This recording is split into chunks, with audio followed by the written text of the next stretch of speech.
will be proposed by our colleagues for amendments, and then I will consider, because I do believe that they have to be compensated um, justly, no? Because we have to respect that those areas are their domain. So we will be open for amendments if Your Honor will be introducing some amendments that is fair and just for our indigenous peoples. Your Thank you. Thank you very much. And I'm glad to hear the sponsor of the measure seeing this very, very important feature of this particular measure. And for the record also, while we were discussing, Senators Robin Hood Padilla and our minority leader are nodding their heads. No? And I would propose at the proper time, Mr. President, to look into this and perhaps introduce an amendment. Mr. President, before we continue, may I also ask, Mr. President, because the process of obtaining the free and prior informed consent is outlined in the NCIP Admin Order Number 3, Series of 2012. Ito po yung revised guidelines for the free and prior informed consent, Ginoong Pangulo. Mr. President, in relation to this po, the mining companies that have operations with ancestral domains covered by the IPRA. So, pwede po bang malaman at maka-request po tayo ng kopya ng mga Memorandum of Agreements with respective IP communities nang sa ganoon, ma-review po natin para at the proper time when we introduce an amendment, mag-guide po tayo accordingly as a body, as a Senate. So, yun lang po, kahit to follow naman po yun, Ginoong Pangulo, before we proceed doon sa period of amendments, makakuha po tayo ng kopya nang sa ganoon, we will be able to make a decision na magaguidean po ang bawat isa sa atin dito sa Senado. Salamat po. Yes, Your Honor, Mr. President, according to our resource persons, they will be collating all of these agreements from the NCIP, and they will submit to the committee, and we will forward it to your office, Your Honor, for your Thank you very much. Thank you very much, Mr. President. I appreciate it, Senator JV. Mr. President, ito pong suggestion na sa panukalang batas na ating pinag-uusapan ngayong araw na ito pong suggestion na idiretso po na magbayad ang mga mining companies sa mga local government units. Ito ho yung nakalagay dito sa panukalang batas. Pwede ho ba nating malaman ang kadahilanan kung bakit po nais nating idiretso ng mining company sa mga LGUs ang kanilang bayad dito from the mining companies, Mr. President?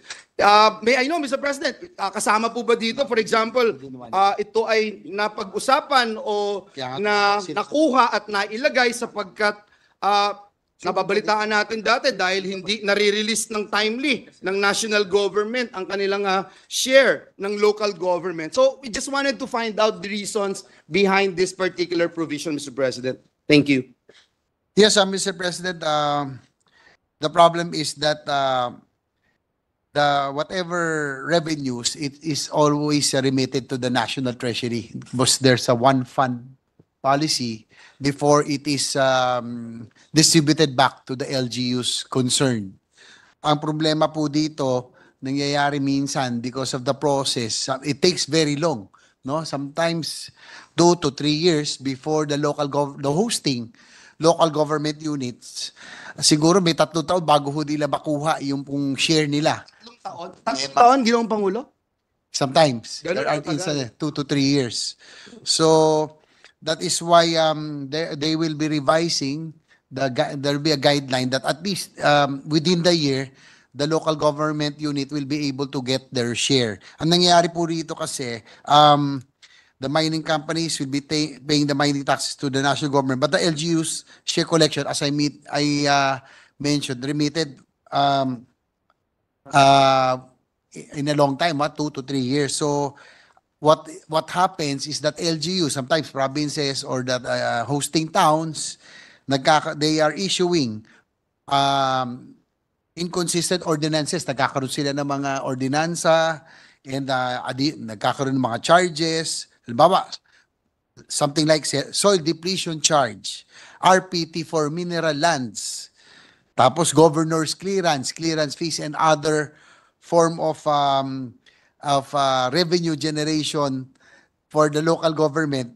It's because of this predicament that they are able to get their share after 2 to 3 years. Medyo matagal. So there will be a guideline that at least within the year, the LGU hosting the mining operations will be able to get their proper share right away, Your Honor. Salamat Ginoong Pangulo, no? And I understand yung 2 to 3 years, that's unacceptable. And I'm glad that a guideline would come out very soon. And I'm just a bit hesitant, and I'm having some sort of reservation kung bakit kailangan ganun ang mangyari, at ito yung natatanging solusyon kung sakaling delay lang po yung ating problema. Ginoong Pangulo, maaari po ba natin sabihin na ang isang mining corporation ay mas malaki pa ang operasyon at financial capacity kaysa sa isang LGU? Pwede, no? May instances, pwede ba? Malilito yung mga tao. So, ano? Nakamagkano ba? Depends. Of course. But probably, Your Honor, they cannot say, no, yung mga resource person natin from DNR and the Department of Finance. But we know for a fact that in the provinces, some 4th and 5th class municipalities have really small revenues, small budget.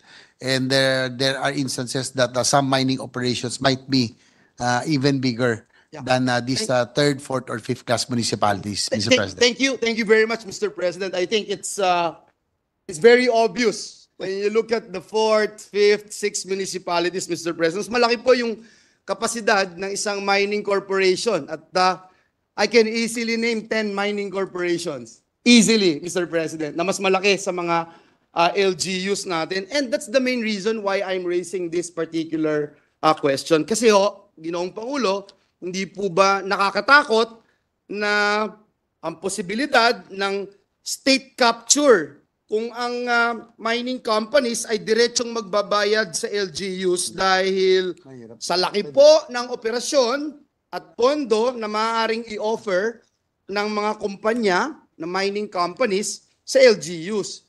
Hindi po ba, Ginoong Pangulo, marahil mas karapat-dapat na ang solusyon po dito ay siguruhin po ng national government, kagaya ng binabanggit kanina ng ating kasamahan, magkaroon ng guidelines, mas maging sensitibo sa pangangailangan ng ating mga LGUs, wasto at timely ang pag-release ng share ng local government units. Instead po, Ginoong Pangulo, na hayaang maging vulnerable. That's my fear here, Mr. President, that we put our local government units, especially our 4th, 5th, 6th municipalities, to be vulnerable sa state capture ng mining companies, Ginoong Pangulo. Yes, that is correct, Mr. President. That is why in this bill we are prescribing that at least within the period of 6 months that the payment or the remittance will be already will be given already to the hosting LGUs. No, so the Department of Finance, the DBM will already come out with the department order for the remittance or distribution of the share of the different LGUs to be given at least within 1 year. But in our bill, it's within 6 months, Your Honor, Mr. President. Get it right, Mr. President, that if they did not get it in 6 months, that's the only time that they would have to pay directly to the LGUs. Is that correct? Or no? We are still in the bill in itself. It's directly being paid to the LGUs. Yes, they still have to wait for the national government. It needs to be remitted to the National Treasury, and then that's the only time that it will be distributed to the hosting LGUs. Thank you, Mr. President. But again, let me put on record that I am against further delay that will take, for example, what the gentleman from San Juan's been talking about. It takes 2 to 3 years before they get their share, no, Mr. President? That's not fair. Mr. President, let me go to another topic, Mr. President, that I'd like to